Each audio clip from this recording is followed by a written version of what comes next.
lowered his aching body onto a bench at the table in the mess. He stretched his back and let out a deep sigh. Looking across at Helen, he smiled ruefully. "At least we didn't lose many today." "No," she agreed.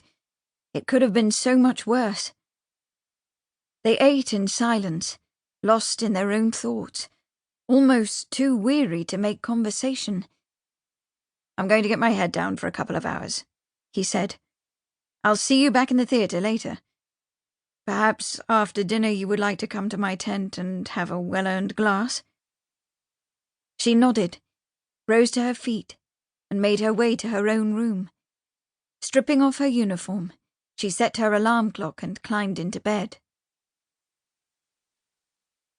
Later that night, after completing their second shift, Richard and Helen made their way from the mess to Richard's tent. She sat on the bed whilst the surgeon poured 2 glasses of whiskey, and handing one to her, he sat in a chair. "Bottoms up." She smiled and drank, closing her eyes, enjoying the heat from the liquor as it slid down her throat. Her back was painful, her legs ached, and she longed to soak in a hot bath with water up to her neck as she lay back, but it wouldn't be until she was on leave that this luxury would be on offer. She rose wearily from the bed. "I'm off to grab some sleep." Richard got to his feet and gathered her into his arms and kissed her. "God, I don't know what I'd do if you weren't here." "Your job. That's why you're here, like the rest of us." She kissed him quickly and walked out of the tent, deliberately ignoring the picture of his wife placed upon his desk. Alone in her own tent, she undressed. She could still feel the imprint of Richard's mouth on hers and cursed the war. War messed with people's lives. How else would she have become a mistress of such an eminent man, and who was married? They had worked together under the most difficult conditions, had faced gunfire, sometimes escaping with their lives by a hair's breadth, whilst moving from one hospital to another.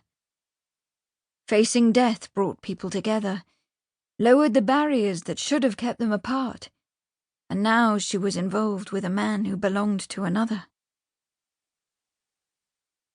At the end of July, Sir Douglas Haig ordered another attack on Passchendaele. The infantry attack churned the clay soil and smashed even more of the remaining drainage systems. The mud was now a quagmire, clogging rifles and immobilizing tanks. In some parts the mud was so deep that men and horses drowned, and the hospital was full to overloading. Outside of the hospital, lines of injured men lay on stretchers, waiting to be attended. The death list grew, and in the theatre surgeons and nurses worked non-stop for hours on end. Wards were full of lines of iron beds, moved close together to take as many patients as possible.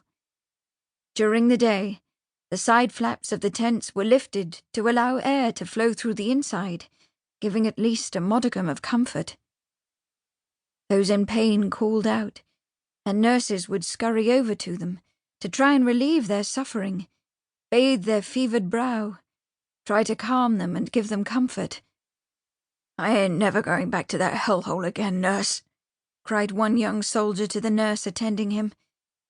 "Indeed you won't, Corporal Green," she said with conviction, knowing that the young man had lost a limb and that, due to his fever, he was as yet unaware of this. "You'll be going home as soon as you're fit enough. Now be a good lad and try and get some sleep." She moved on to the next bed, taking the temperature of the patient, checking his chart, having a few words of cheer, offering a sip of water, then on to the next man to change his dressing, still thinking of her first patient, hoping she wouldn't be the one to eventually tell the poor boy he'd lost a leg. She'd had to do it too many times, and had to cope with the distress, sometimes hysteria, other times silence, then shock, followed by the realization among the married men that they'd be unable to return to their jobs and make a living for their families.